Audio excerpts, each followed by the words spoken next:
सोयगाव तालुक्यातील नांदगाव तांडा इथे तळ्यामध्ये बैल धुण्यासाठी गेलेल्या 2 तरुणांचा तळ्यामध्ये बुडून मृत्यू, तर एकाचे वाचले प्राण।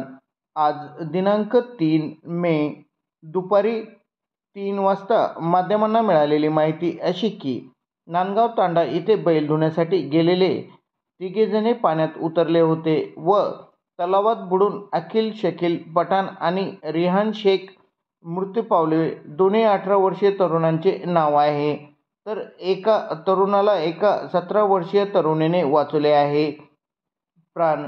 दोन्हींचे मृतदेह शवविच्छेदनासाठी पाचोरा येथील ग्रामीण रुग्णालयात दाखल करण्यात आला आहे। सदरील घटनेमुळे नांदगाव तांडा इथे मोठी हळहळ व्यक्त करण्यात येत आहे। सदरील घटनेची नोंद सोयगाव पोलिसांनी घेतली असून पोलीस सदरील घटनेचा तपास करीत आहे, अशी माहिती माध्यमांना देण्यात आली आहे।